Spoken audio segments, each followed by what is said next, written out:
Shabbat Shalom. So, I don't know if anyone else here does this, or if this is exclusively a weird little clergy habit, but I like to make an individual Spotify playlist for every Jewish holiday or season. I've got my Elul playlist, I've got my Hanukkah playlist.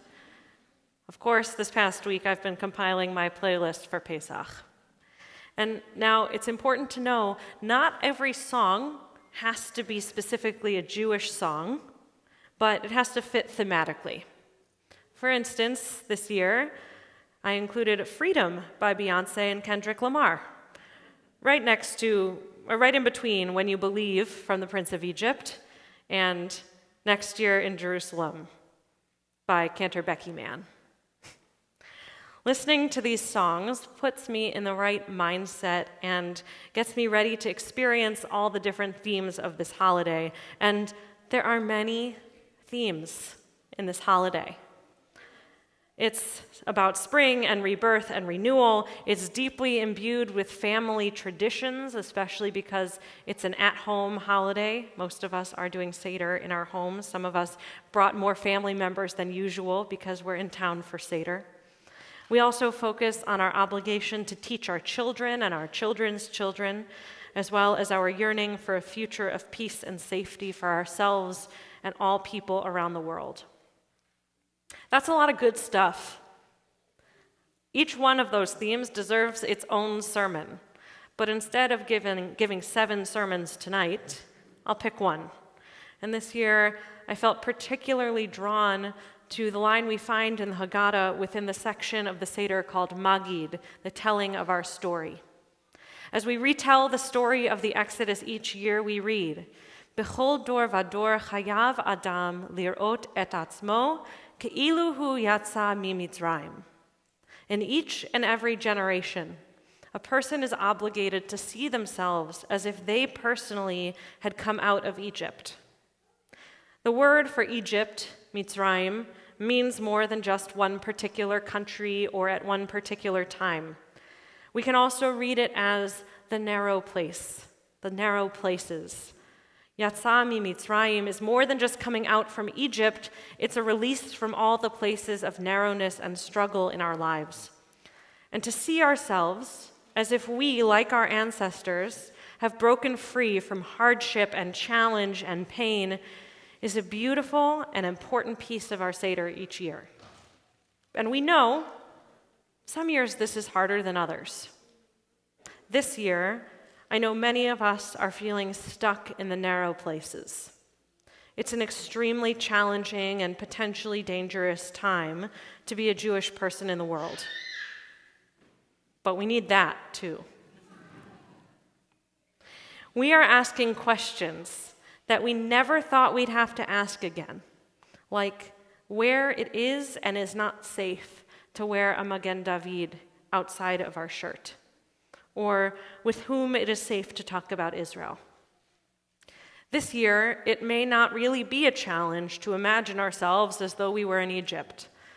So, this year, in particular, we need to look at the second part of the sentence, the word yatsa, to remember that in ancient days, we came out from Egypt.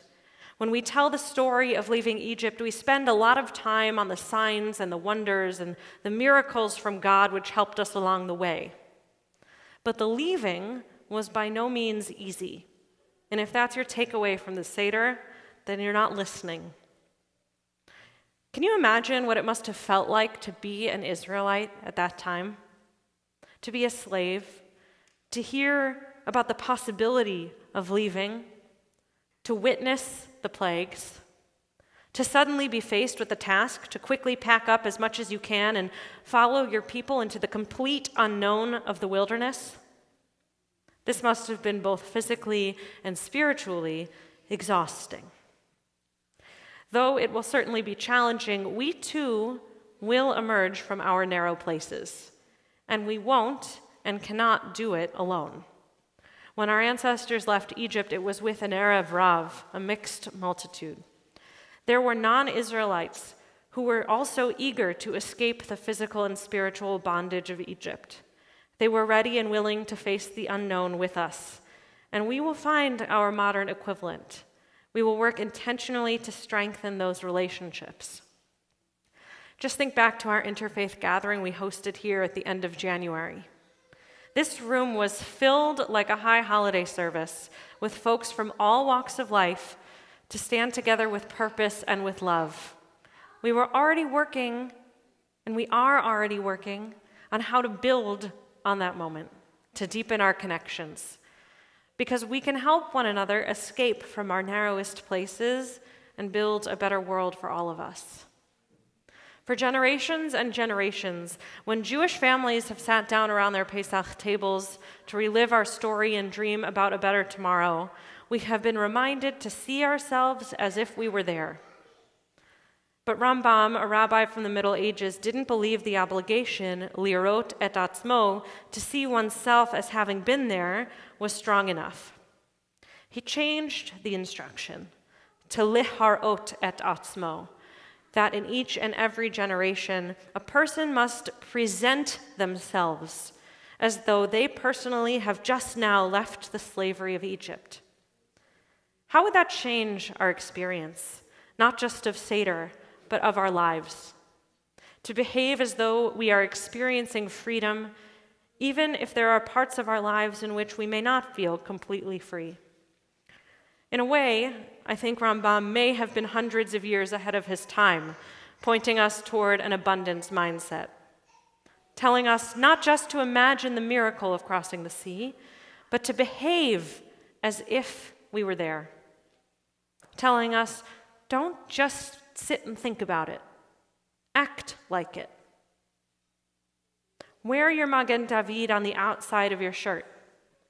Show up to take care of the stranger because we know what it was to be strangers. Teach your children about Jewish joy and pride and love, because Seder is not a thought exercise. Just like I often say about our Shabbat services, this experience is not meant to remain within the walls of the synagogue or the walls of your home. It is meant to teach us, to change us, and to impact the way we live our lives. In the long course of Jewish history, we know there have been moments of relative Egypt and moments of relative freedom.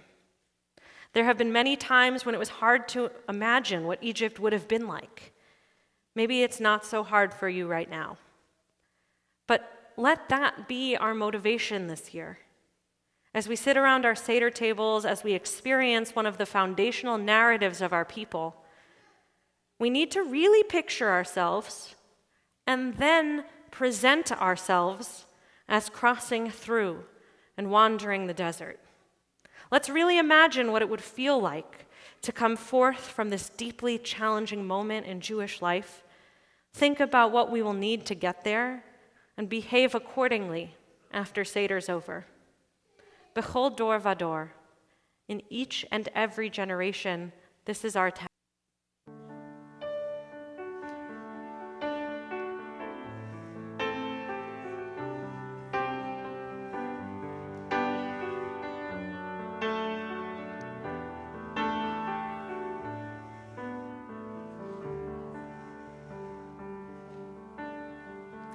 Bechol dor vador. חייב אדם לראות את עצמו כאילו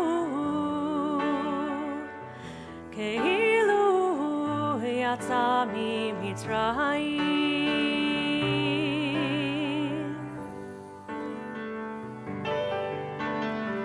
בכל דור ודור חייב אדם לראות את עצמו כאילו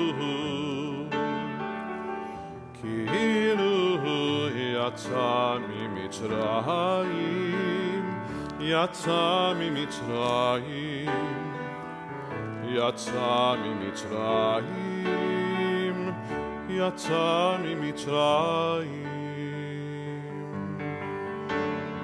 בכל דור ודור, בכל דור ודור, חייב אדם לראות את עצמו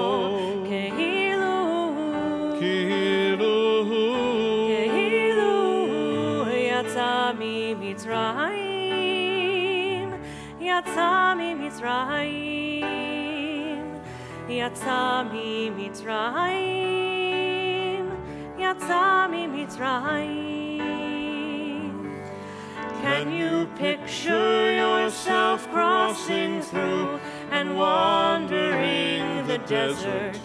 Can you feel the wind support you as you go? Do you hear the cries of those left behind, still hoping for tomorrow?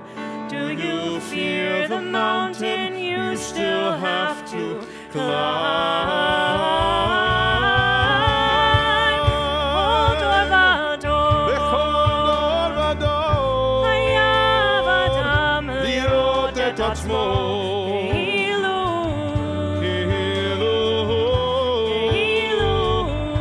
יצא ממצרים בכל תור בכל ותור אור חייב אדם לראות את עצמו כאילו יצא ממצרים יצא ממצרים יצא ממצרים יצא ממצרים יצא ממצרים אילו הוציאנו ממצרים הוציאנו ממצרים דיינו אילו הוציאנו ממצרים הוציאנו ממצרים